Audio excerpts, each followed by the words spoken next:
کہاں لکھا ہوا ہے؟ آپ کو دیکھا دیکھی اب مریم نے ماں بننے کا تقاضا کر لیا ہے. اب اس حساب سے نواز شریف ہمارے نانا ہو گئے. اب دوسری طرف لڑائی پڑ گئی ہے, صفدر صاحب بھی ہمارے ابا جی ہو گئے. اب کس کس کو ابا بنائیں گے آپ ہمارا؟ تو قوم جو ہے وہ یہ جو بھی آپ سرکس لگا رکھی آپ نے, اس کو بند کریں. آپ پوری دنیا میں پاکستان کا مذاق بنا رہے ہیں. اب سوشل میڈیا آ چکا, لوگوں کو شعور آ چکا.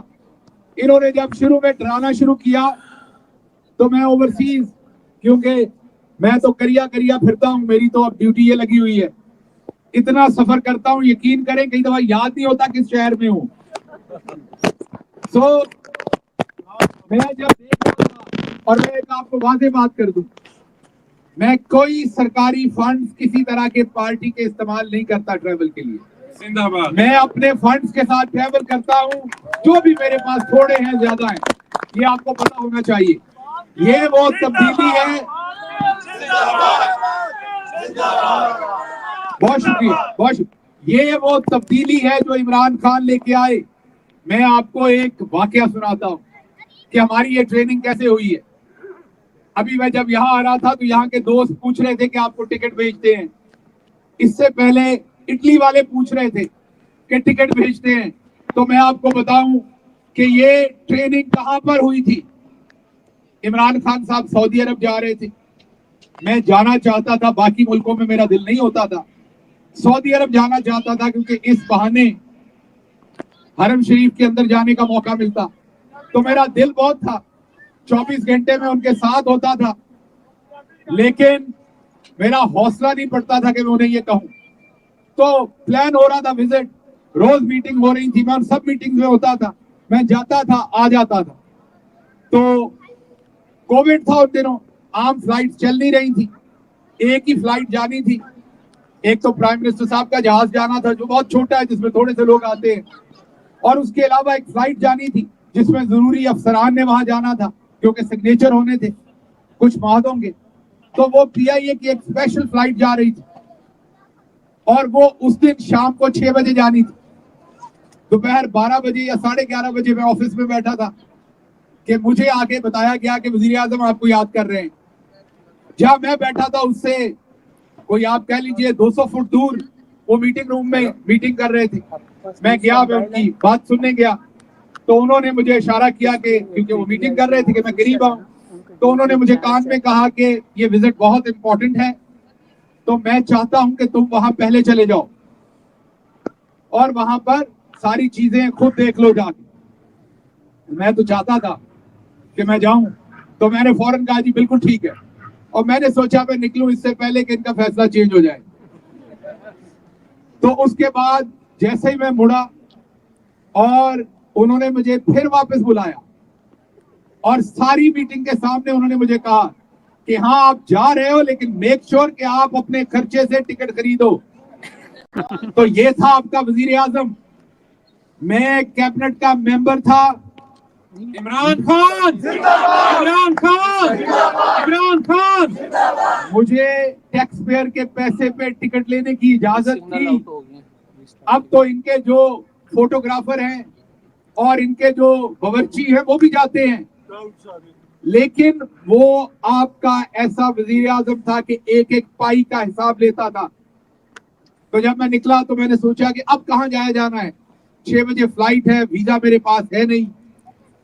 تو میں نے اسی وقت جا کے جو ہمارا ویزے کا آفیسر تھا اس سے بات کی, اور میرا خیال ہے 1 گھنٹے کے اندر میرا ویزا لگ کے واپس آ گیا, اور شام میں اس فلائٹ پہ تھا. جانے سے پہلے ان کا پھر مجھے میسج آیا کہ تم اپنے فوٹوگرافر کتنے لے کے جا رہے ہو. تو پرائم منسٹر کی کیونکہ 1 سے زیادہ جگہوں پر انگیجمنٹ تھی, جیسا کہ انہیں ایئرپورٹ پر محمد بن سلمان صاحب نے ریسیو کرنا تھا, اور اس سے آدھے گھنٹے کے بعد ان کا جو پیلس تھا وہاں ان کی میٹنگ تھی. تو ایک فوٹوگرافر ویڈیو والا چاہیے تھا, ایک تصویر والا, کیونکہ پرائم منسٹر کے دورے کو کور کر کے پیچھے بھیجنا ہے, یہ قومی فریضہ ہے جو بھی پرائم منسٹر ہو. تو میں نے کہا کہ 4 فوٹوگرافر क्योंकि एक जगह पे दो होंगे वो दूसरी जगह नहीं पहुंच सकते। तो उन्होंने मुझसे आगे सवाल किया क्यों 4, तो मैंने एक्सप्लेन किया। तो उन्होंने मुझे कहा कि 2 ले जाओ, एक जगह पे तुम खुद होना, तुम्हारे फोन के अंदर कैमरा है, वीडियो भी बनाना, तस्वीरें भी लेना, और दूसरी जगह जहां मीटिंग है वहां पर उनको भेज दो।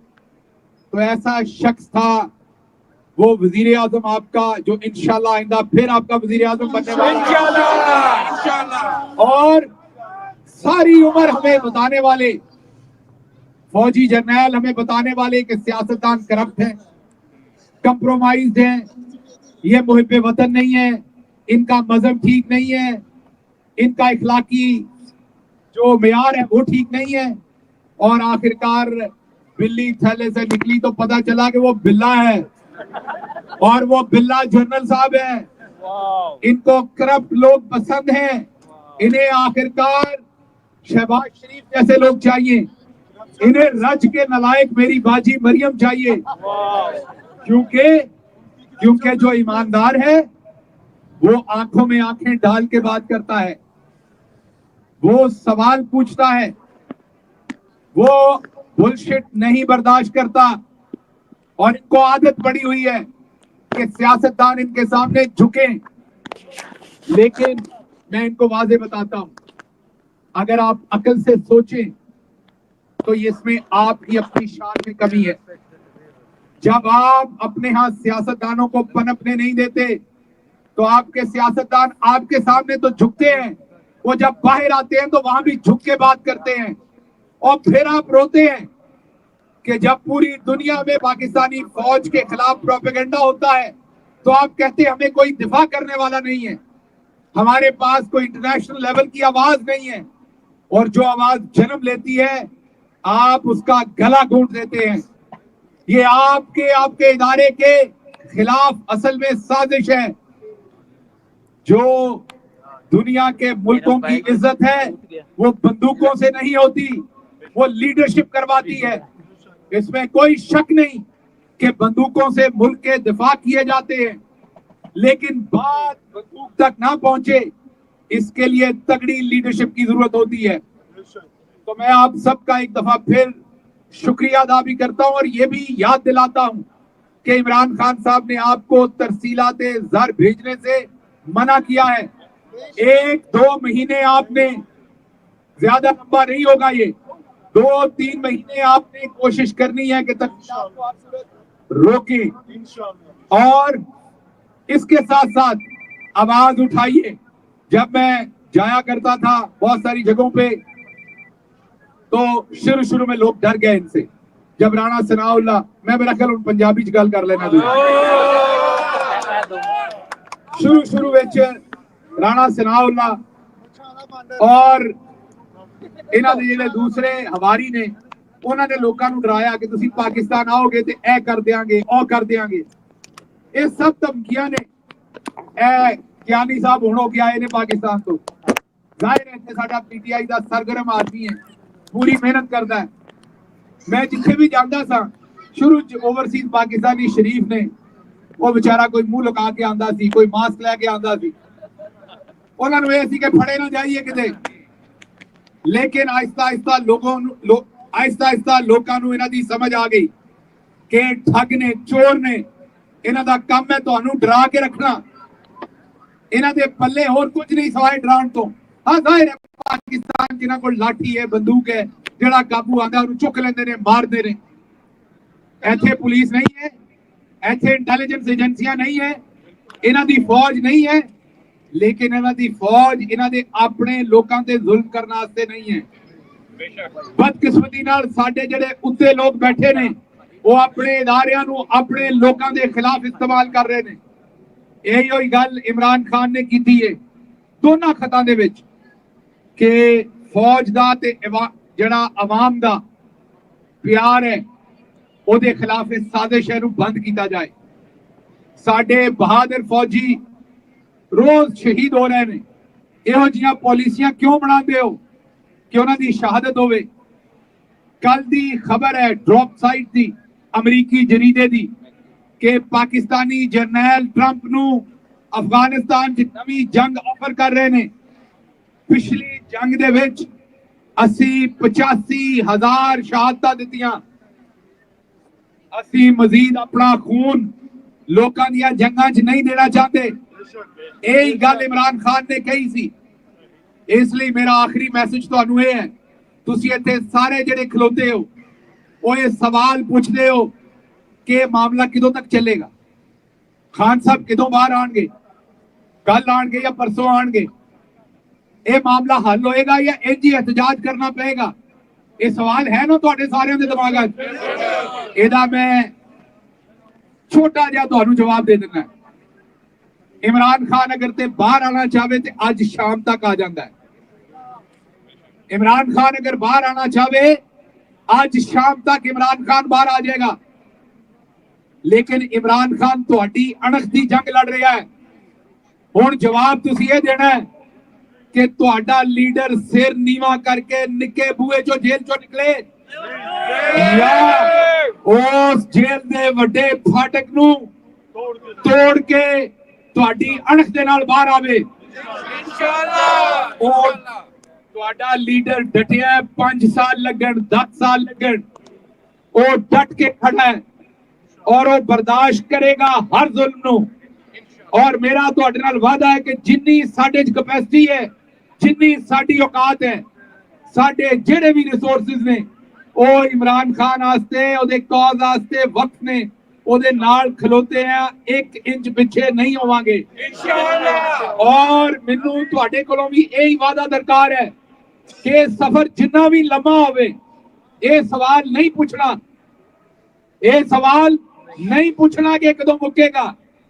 ਸਾਡਾ ਕੰਮ ਹੈ ਇਨਸਾਫ ਦੇ ਨਾਲ, ਹੱਕ ਦੇ ਨਾਲ ਖਲੋਤੇ ਰਹੋ। ਹਾਂ, ਜਿੱਦਣ ਤੁਹਾਨੂੰ ਇਹ ਮਹਿਸੂਸ ਹੋਵੇ ਕਿ ਇਮਰਾਨ ਖਾਨ ਹੱਕ ਤੇ ਨਹੀਂ ਖਲੋਤਾ, ਤੁਹਾਡੀ ਮਰਜ਼ੀ ਹੈ ਨਾ ਖਲੋਵੋ, लेकिन जिदन तक इमरान खान हक ते खलोता है वो सफर 5 दिन का है, 5 घंटे का है या 50 दिनों का है ते या 10 साल का है, असी इमरान खान दे नाल खलोना है। इसलिए ये सवाल मत पूछा करो, क्योंकि जदों तुसी ये सवाल पूछते हो ते तुसी अज दी तारीख का जिहड़ा सूरमा है तुसी ये सोचते हो कि शायद उन्हें टुट जाना है। यही सोच के उन्होंने गिरफ्तार किया गया सी, यही सोच के उन्होंने पेशाब चो शराब चेक करते रहे ने और मैनू तरस आउंदा है माजरत इन्हां लफ्ज़ां दे पी वेखते रहे ने, क्योंकि लैबोरेटरी चो आउंदा नहीं सी, वो पता लगा एक वजीर ने पी के वेखिया है कि इहदे नाल नशा ते नहीं हुंदा। हुण इह तेरा दी हालत सी, इह असी वाकई नंबर 1 है। जिस वेले मैनू लैके गए सन मैनू भी पुछदे सन किहड़ी शराब पींदा है, हुण स्वाद आ गया जे, हुण पता लग गया की पींदा है। ते बहरहाल मैं आखिर ते यही कहांगा कि पाकिस्तान साडा सारियां दा है, जो होना सी वो हो गया।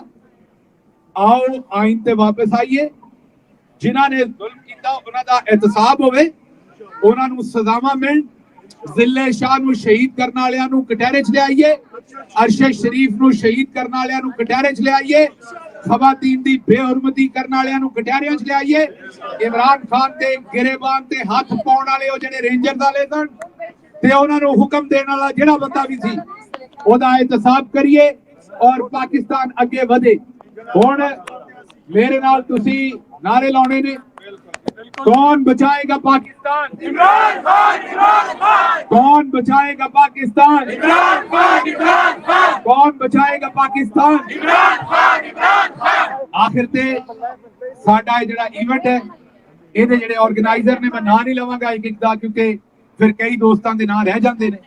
जिन्ने भी दोस्तों ने ਇਹਦੇ ਵਿੱਚ अपना एफर्ट कीती है, मेहनत कीती है, मैं सारे दोस्तों ਨੂੰ मुबारकबाद भी देना है, शुक्रिया भी अदा करता है। जर्मनी की टीम, बेल्जियम की टीम, उन्होंने शुक्रिया अदा करता है। मैं बेल्जियम आना सी, पेरिस आना सी, उत्थे नहीं पहुंच सकिया, ओदी भी माजरत। और डटे रहो और इंशाल्लाह 8 फरवरी 2024 ਨੂੰ ਤੁਸੀਂ जंग जित चुके हो। ਹੁਣ ਤੇ ਬਸ ਇਹ ਹਾਰਨ ਵਾਲਿਆਂ ਨੇ टाइम आउट लिया है।